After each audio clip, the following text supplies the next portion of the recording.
Distinguished participants, we are now at the key highlight of today's forum, the official launch of the Bangkok Rules Accelerator, a joint initiative of the Thailand Institute of Justice and the United Nations Office on Drugs and Crime.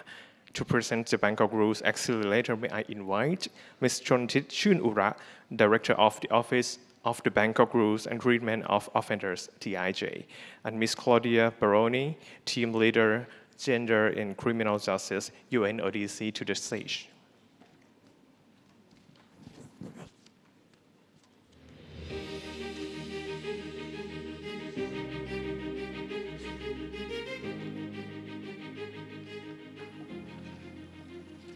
Good afternoon, everyone, and welcome to the final panel of today. And I'm really delighted to be joined by my dear colleague, Claudia Baroni, to share with you of some of the work that we have been doing together in the past few years.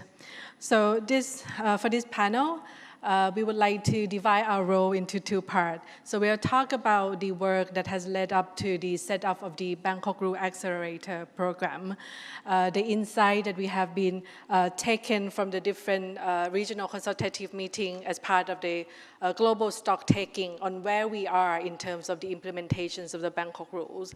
And then I'll pass the floor to my dear colleague Claudia to talk about the details of this Bangkok Rule Accelerator. So the Bangkok Rule is clear, and we have heard about it all day, that the purpose is just to safeguard women and to use non-custodial measures when appropriate. But since 2010, we've seen a lot of significant progress that has been made. But in reality, there are many countries that are still faced with challenges in fully realizing, the full potentials and practical implementations of these rules. And today, unfortunately, even it's been 15 years since its adoption, there is no systemic global mechanism that would help us assess, the status of the implementations of these rules. So this is why in 2024, TIJ together with UNODC and along with our partner UNODC in Costa Rica, Penal Reform Internationals or PRI, has decided to work together to do a global stocktaking through a form of a regional consultative meetings and the stocktaking meeting. Sorry. Okay. Thank you. So I would like to also thank, our key partner, an agency that has helped us along the way throughout the past year. We tried to gather the insight and the data of what it looks like when the Bangkok Rules are putting into practices. So we managed to collect data from Asia Pacific through the regional consultative meeting in Bangkok, and also for the Latin American and the Caribbean, where we host the meeting in San Jose in Costa Rica, as well as the stocktaking meeting was held in conjunction with the World Congress on Probation in The Hague in the Netherlands. So all of this data came from 54 countries, and they were represented by government officials, prison officers, women with lived experience, as well as civil society. Well, unfortunately, the data that we have did not manage to cover the Middle East and Africa due to the limited resources that we have. But I think we have a pretty clearer picture of how the Bangkok Rules are being implemented. Just to give you a big overview of what we have seen during the past 2 decades, as the previous speaker have talked about, that women remain minorities in all prison systems around the world, but their number have been increasing significantly since year 2000. Worldwide, there are more than 11.5 million prisoners around the world. Of them, there are 740,000 women and girls that are currently incarcerated. And they make up for 6.9%, a very, very small number, but their population has been growing so fast at a 60% as compared to about 20% of their male counterpart. So this has been a statistic even before the Bangkok Rule was adopted, and that number has still growing. So in Asia-Pacific region, where we are located, we have seen the highest rise in terms of proportion. We have seen the rise in the female prison populations that has account for about over 100% in Asia and Oceania. And in Latin America, when we had our regional consultative meeting, the number of women in prison has doubled in most countries, and in some cases, the number has grown by threefold. Some countries, this is the data from the World Prison Brief and also highlighted in the Global Prison Trend Report, have highlighted that some countries, the number of women in prison has increased significantly, such as shown here in Indonesia, Cambodia, El Salvador, Guatemala, or the Philippines. So there are some commonalities between the two regional consultative meetings that we have conducted. Next slide, please. So when we look at the progress in the past decades of what has been seen as improvement, we see that so many countries have integrated or inspired by the Bangkok rules, and we have seen national registrations, prison regulations that have included some provisions of the Bangkok rules into the domestic law. Thailand, for instance, have made it explicitly that some of the provisions of the Bangkok rule is now part of the Correction Act. Along Thailand, there are some other countries such as India, Nepal, Indonesia. This is what we have learned from the regional consultative meeting that we conduct.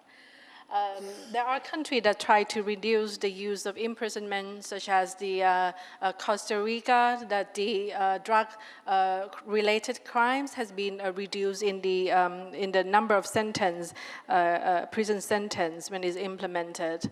Or we have seen Bangkok Rule has inspired the policy in prison in Argentina, Colombia, Chile, and so on. So these are some of the progress in terms of policy reform. What we've seen also as one of the improvements that are visible and obvious is the improvement in the prison environment and whole conditions. Gender-sensitive prison infrastructures, child-friendly visitation rooms, and dedicated mother and child unit was mentioned by several countries. In Brunei, for instance, new prison constructions for women is guided by the Bangkok rules, and as well as countries like in the Philippines that talk about mother and baby visitation space, which is now an open visit, is a standard, and to ensure that mother and children can remain meaningful contact when they come to see their mother.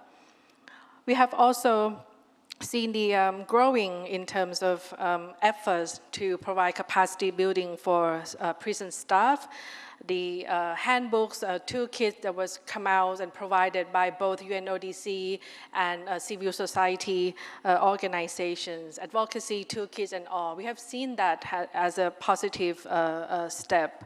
However, this kind of training are still very much limited to prison staff. The training for judges, prosecutor, probation officer, who are a very important key player in sentencing and the use of non-custodial measures, are still very lacking.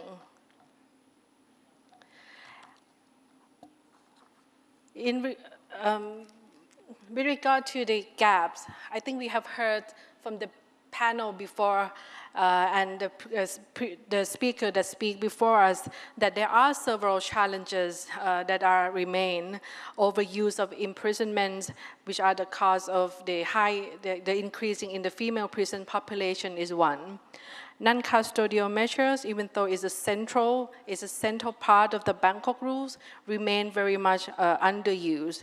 In many countries, women are imprisoned for minor and non-violent offenses. And in many countries, pretrial detention is widely overused. In Latin America, the ratio of women who are in pretrial detention is high as 40 to 75% that was mentioned during our meeting. So women are still struggling to access to legal aid and to legal support pre-trial and during their sentencing. Overcrowding and insufficient services, this is the consequence of the overuse of imprisonment, and that leads to the lack of, for instance, mental health services, trauma-informed care, adequate hygiene and safe environment. And also the reintegration services, which are really crucial for women, such as housing, employment, social protection and support after release, are very much fragmented or non-existent in many contexts. Marginalized groups are disproportionately affected.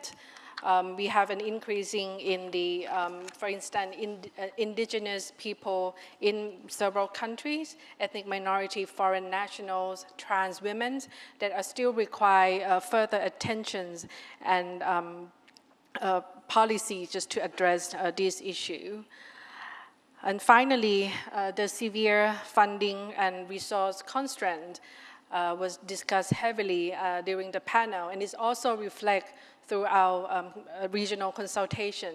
And this funding affects both civil societies and also prison authority to do their work properly, just to provide basic infrastructure for the prison staff as well for the women's, including necessary mental health services that are required. So during the consultations meeting, we have, the meeting has identified several priorities area, which I will not be able to cover them all, but some of the common recommendations are put forward on this slide. That would include expanding the use of non-custodial measure, which is rules 57 to 62 of the Bangkok rules, the one that are most underused, and also to improve the conditions of confinement, especially essential service that women need. Expand capacity building, going beyond just the correctional staff, but across justice chain, as well as to ensure that investment in capacity building can leave a sustainable impact. How can we train a trainer and have the trainer multiply their knowledge with their colleague in their country. Strengthen research and data, as well as evaluations of the effectiveness of the Bangkok rules implementations was also mentioned. Next, we have the recommendations around the supporting reintegrations of women, working in the whole of society partnership approach, including engaging women with lived experience. We have seen a lot of movement in the past decades where women work together and share the experience, and how can we use that experience in forming the policies and change. And finally, the recommendations focus on funding sustainabilities, and I will not go into so much detail because we have already discussed this.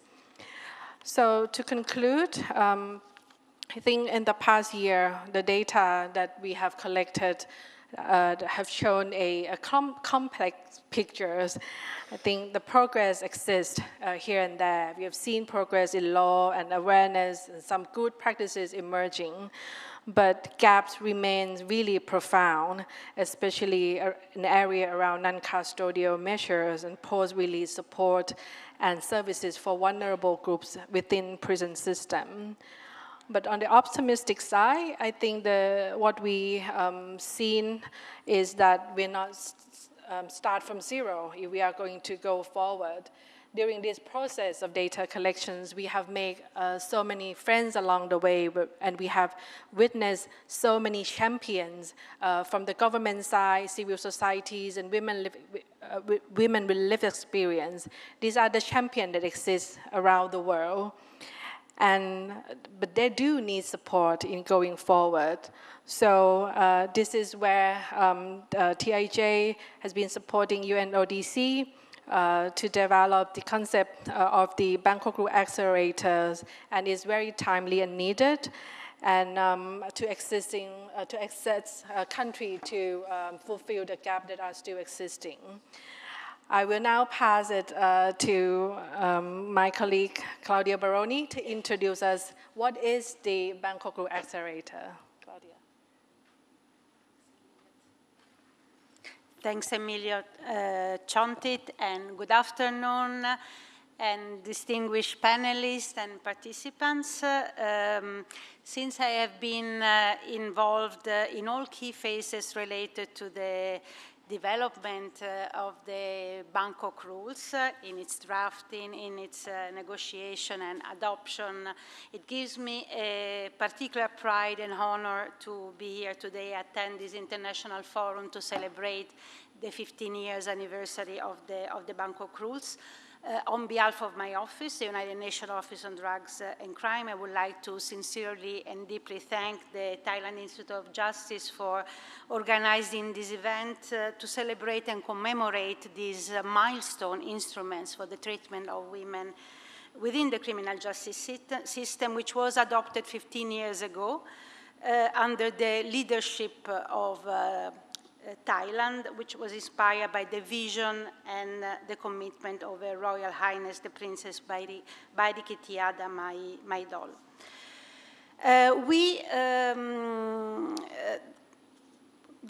Even if with the adoption, still 15 years after the adoption of the Bangkok rules, we have seen that several challenges still persist, and our initiative on the Bangkok Rules Accelerator is indeed rooted in the recognition of those continuous challenges. As we heard, women still make up a minority of the prisoner, but their number has increased significantly. In some regions, they face a higher risk of pre-trial detention than men. For example, in 2003 in Africa, Africa had the highest gender gap, with 45% of women compared to 36% of men held in prison without a sentence. Throughout the world, there is still a lack of gender-responsive non-custodial measures, which of course contributes to the incarceration of women. Prison systems still face capacity gaps in meeting the needs of women in prison and their children, and the best interests of children are not considered quite often in deciding about the parents' detention or imprisonment. And as we have heard earlier on, women still face additional stigma, discrimination, and punitive public policies. And this, of course, has an impact on their social integration and access to justice. No, sorry, apologies. So we have heard that in the past year, during the course of 2024, there have been several consultations that have been held in the Asia-Pacific, here in Bangkok, for Latin America, but also there was an important conference that was held here at the beginning of this year, which was the first Women in Corrections conference that was organized on these very premises. And all these consultative gatherings, they have identified some common priority areas. First of all, the importance and the need of empowering women as agents of change. The need to address capacity gaps among prison and penal institutions, and the importance of supporting women's rehabilitation and social reintegration. Throughout all regions that have been consulted, among different prison systems, and also in consultation with the civil society organization, there has been a common and clear demand, and the need also to accelerate cooperation and mobilize funding, as we have heard the importance of funding earlier on, to better address the need of women impacted by the criminal justice system. Then, of course, there is also a very crucial important element, which is a cross-cutting priority, which is the importance and the relevance of empowering and involving women with lived experience, so that the reforms that are taken at the policy level are really meaningful and they have a true impact. So just let me say very few words on what is the added value of the United Nations Office on Drugs and Crime, because maybe not everybody in the audience today is familiar with the work of the United Nations Office on Drugs and Crime. As we have heard from Matti, we are the custodian of the Bangkok rules, but we also are the custodian of other crucial standards and norms related to the treatment of prisoners. The first one and the most important is the United Nations Standard Minimum Rules for the treatment of prisoners, the so-called Nelson Mandela rules, but also the Standard Minimum Rules for non-custodial measures, the Tokyo rules. We have an extensive network of field offices throughout the world. We are covering all different regions of the world. And also UNODC is the United Nations entity at the forefront in providing technical support and assistance to member states to reduce the scope of imprisonment, to strengthen prison management and improve prison conditions, and also to foster the social reintegration of prisoners. Throughout the years, the office has built a very solid and strong program on penal and prison reform in more than 50 member states, including for the implementation of the Bangkok rules. Then, of course, we also we have a strong and established partnership with important partners like the Institute of the Program Network, like ILANUD, TIJ, and of course we are also the convener on important gathering like the United Nations Crime Congress that was mentioned before and which will be held in 4 months in Abu Dhabi, but also of the Commission on Crime Prevention and Criminal Justice.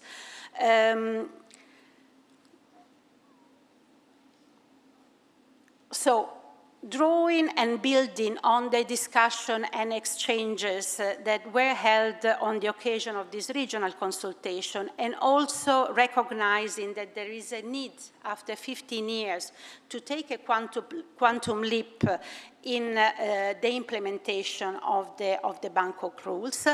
The United Nations Office on Drugs and Crime and the Thailand Institute of Justice, they have developed this global collaborative initiative, the Bangkok Rules Accelerator. This is a very specific global initiative, the first of its kind, which has been designed to move towards more effective penal and prison systems that take really into account the distinguished perspective of women and address their specific needs and circumstances. This, of course, is also an initiative which further responds to the commitments that countries have taken at the last Crime Congress held in Kyoto in 2021, but also to the commitments that countries have taken through the Sustainable Development Goals and principally the Sustainable Development Goals 5, which is related to gender equality and empowerment, and Sustainable Development Goal 16 on building peace, justice, and strong institutions. This initiative of the Bangkok Rules Accelerator also, of course, advance and sustain emerging and promising practices, and it builds, as I said, on the recognition of empowering and engaging meaningful women with lived experience.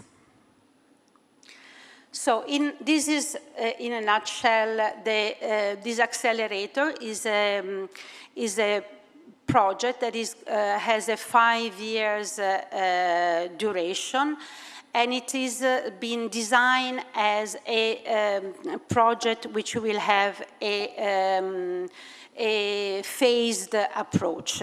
So in selected pilot countries, the first important element is the establishment of a scholarship program for women with live prison experience. So the idea is to establish this scholarship to sponsor women with live experience and those also who support them in their education. Also, the idea is to bring together women with lived experience and students, and so that to build a strong community to enhance knowledge and information sharing. Also, the idea is to establish an alumni network that to facilitate the regular exchange and networking between women with live experience and other relevant stakeholders, including, of course, the civil society organization. Then, in selected pilot countries, capacity building and technical support will be provided based on needs assessment that will be undertaken in those pilot countries. These needs assessment will involve different stakeholders, all the relevant stakeholders, and such assistance will firstly focus on supporting the development of national training institutions to address capacity gaps, the existing capacity gaps, but will also address the priorities and the needs identified in each pilot countries based on these three main areas of work. The first one, the promotion of non-custodial measures, the provision of a gender-responsive prison management, and the reintegration and rehabilitation of women prisoners. As I said, strong focus will be provided on capacity building efforts, so to sustain those efforts and the activities that will be implemented, and focus will be placed on working with national training institutions and academies. Support also will be provided to support infrastructure in prisons through procurement, and also providing, and this is something that has been, the importance of this final element has been mentioned in the previous intervention. Grants will be provided to relevant civil society organizations which provide services to women in prisons. The pilot countries will be identified according to the needs, the pressing needs that have been identified at the national level and based on the request of technical assistance to be received by UNODC, but also according to economies of scale in form of existing technical assistance program and implementation efforts in certain countries, and also based on the existence of civil society organization supporting women in conflict with the law in that specific country. The second phase, which is expected to have a duration of 3 years, will see the expansion from of the numbers of the pilot countries where all these activities will be undertaken. The Bangkok Cruise Accelerator, besides having a national areas of work, the one that I just indicated to you, is also meant to have a global, to provide a global support for the implementation of the Bangkok rules, mainly, as I said at the beginning, through this establishment of this global scholarship system. Also, under the Bangkok Cruise Accelerated, it is foreseen that a series of practice-oriented tools which are based or are drawing on the recommendation of the Bangkok rules will be developed and made available to different relevant criminal justice officials. And also, under the Bangkok Cruise Accelerator, it is expected to create in-person but also virtual global forum for the exchange of knowledge and best practices in the implementation of the Bangkok rules. So the main, just to provide you in a nutshell, what are going to be the main building pillars of this initiative, whose final goal is to accelerate and foster the full implementation of the Bangkok rules at the national level. The building pillars of this initiative are firstly involvement of different multi-stakeholders in the assessment of the needs of the countries where the initiative will be implemented.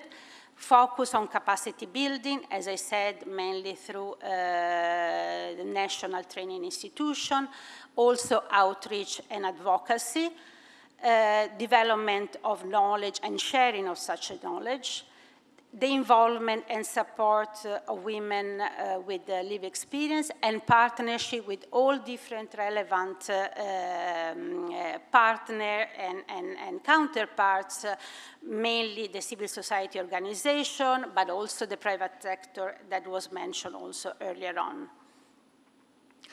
So who are the benefits? Who will be the benefits of this, this work that will be undertaken under this Accelerator initiative? The direct benefits, of course, will be the women in prisons, of course, mainly through the provision of direct support, education, and training programs, but also through the establishment of this scholarship and the establishment of this alumni network that I mentioned. And then, second, direct beneficiaries of this initiative will be the relevant criminal justice officials involved in the treatment of women prisoners and women offenders, police, prosecutor, judges, prison and probation officers, and their respective institutions, because they will, through the implementation of this project, they will be provided with the tools, with the knowledge, with the capacity building that is required to fully implement those rules that then at the end of the day will lead also to an increase of the use of non-custodial measures for women offenders and improvement of prison conditions for women prisoners. There will also be indirect beneficiaries, and this will be, for example, for the children of women in prison, their families, but also of the broader public. We saw in the discussion, we heard in the discussion earlier on, that, you know, still how stigma is still so heavy, so present as far as women offenders are concerned. So it is open, that it is expected that the broader community will benefit from outreach and advocacy to counter these still existing punitive public opinions that are that women have to face, that women offenders have to face. So there will be, of course, we will have a series of performance indicators for the pilot countries, and then I'm just mentioning, you know, for example, the number of member states that initiate penal and prison reform in line with the Bangkok rules. There is a number of trained officials to enhance the application of the Bangkok rules. Also, the number of women prisoners and women subject to non-custodial measures that will be benefit from access to enhanced prison or community-based programs, the creation of women and child-friendly infrastructure, the number of national prison and penal institutions that receive support to increase the capacity, and also number of awareness initiatives or campaigns. This as relates the activities to be undertaken at the level of the pilot countries. For the countries related related for the activities related to global support, in terms of key performance indicators, we have identified the number of women supported by the global scholarship that is going to be established, and the number of stakeholders using the tools that will be developed to foster the implementation of the Bangkok rules, and the number of participants reached through online platform, newsletter, and events for cross-country knowledge exchange. So in terms of what is going to be the monitoring and transparency and sustainability of this new initiative, so this initiative will be undertaken through the existing UNODC Global Program on People-Centered Crime Prevention and Criminal Justice Reform. A steering committee will be set up. The steering committee, of course, will include a representative of UNODC, of TIJ, other donors that hopefully will support this initiative, as well as other key stakeholders.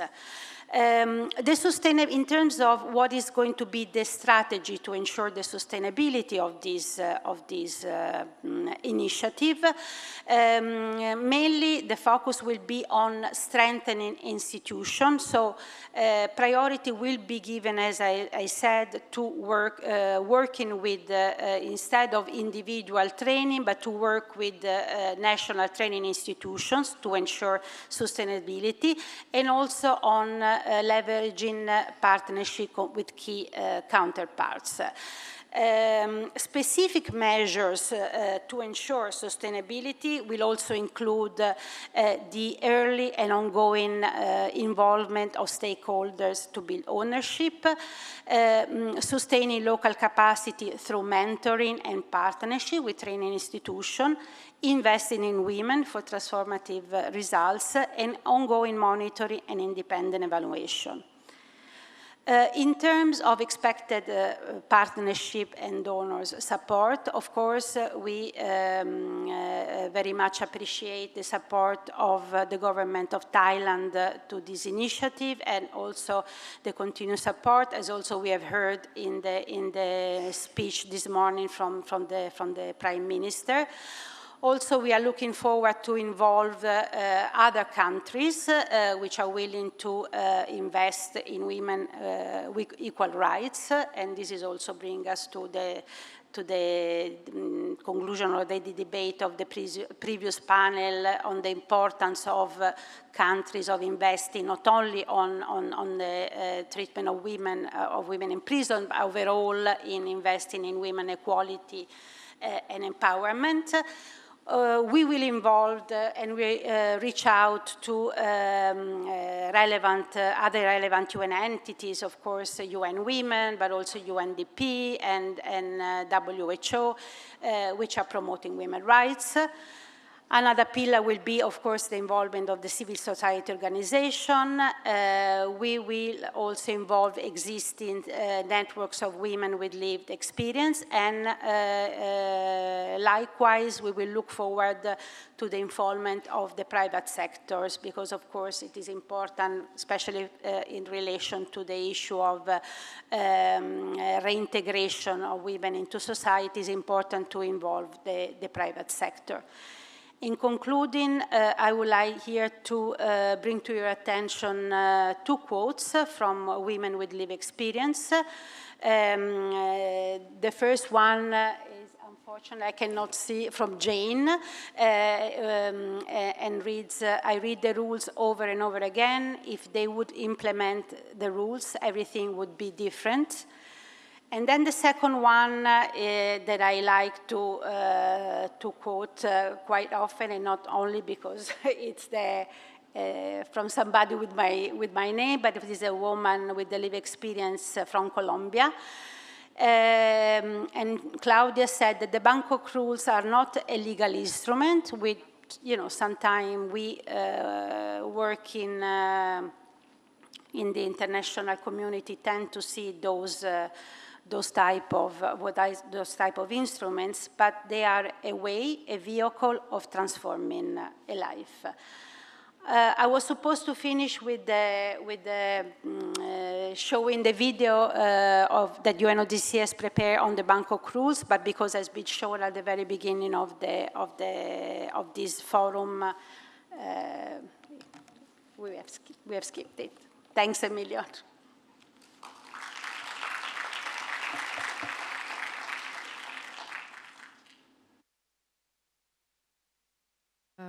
We would have a few minutes for Q&A, and I would like to invite if anyone would like to share their thought or ask questions, please feel free.